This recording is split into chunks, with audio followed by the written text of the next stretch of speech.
All right, let's jump right in. We hear about businesses going under all the time because of bad market timing, fierce competition, or maybe just shifting consumer trends.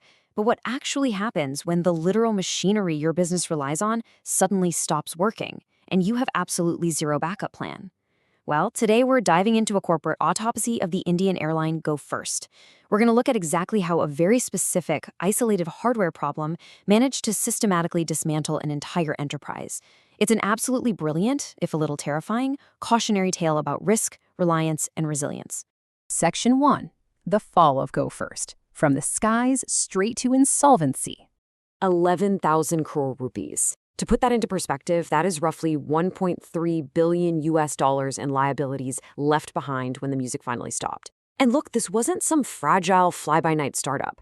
Go First actually had really deep pockets. They had backing from the highly established Wadia Group and an impressive 18-year legacy.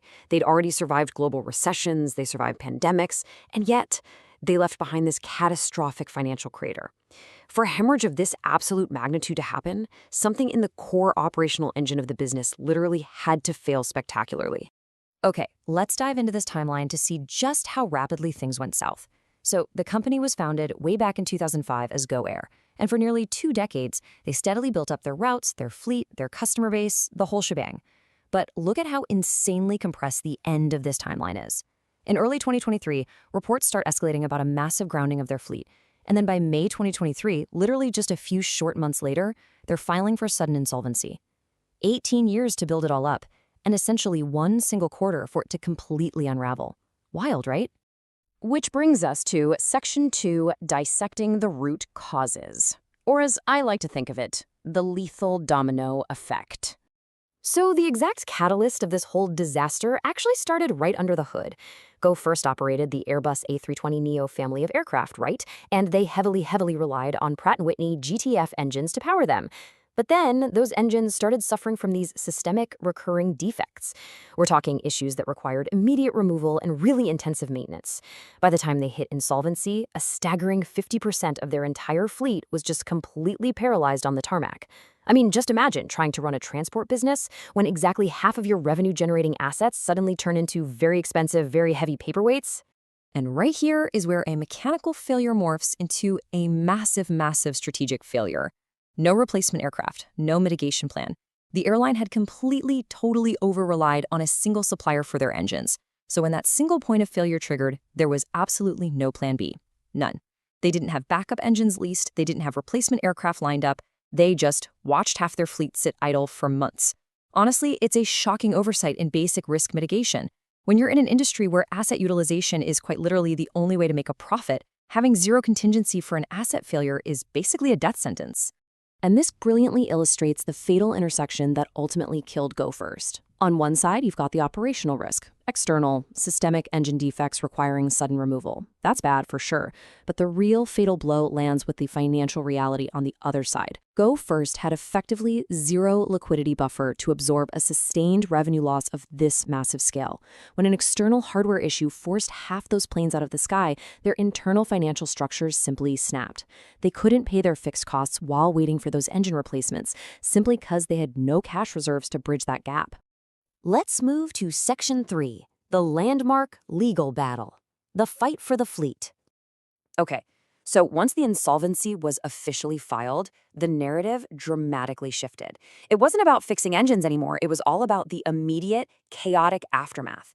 You've got dozens of empty metal tubes just sitting out there on the tarmac, bleeding money by the second. The airline obviously isn't flying them. The airports are charging exorbitant parking fees, and the companies that actually own those planes are just watching their highly valuable assets get totally trapped. So I want to pose this directly to you.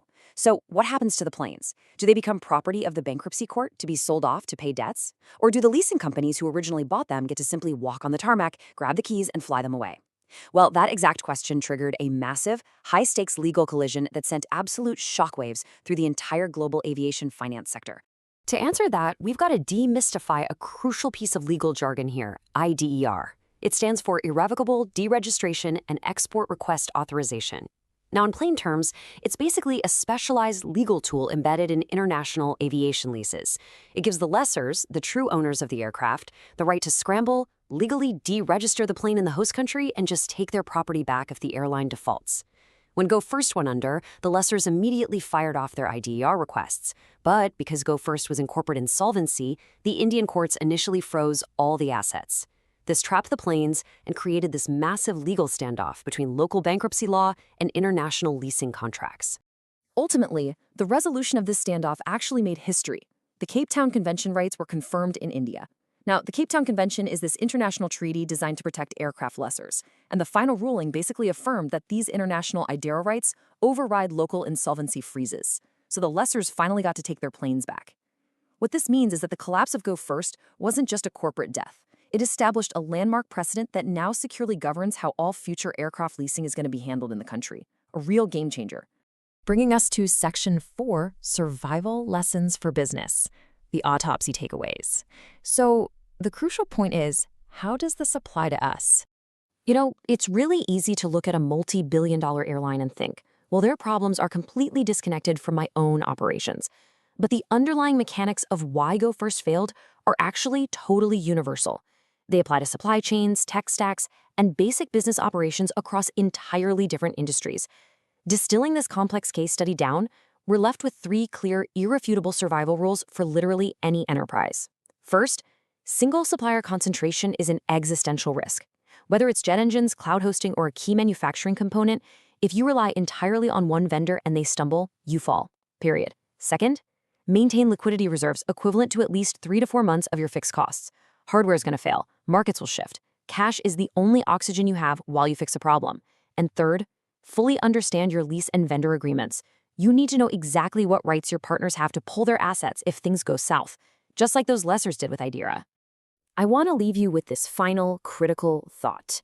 Take a really hard look at your own operations, your own projects, your own companies.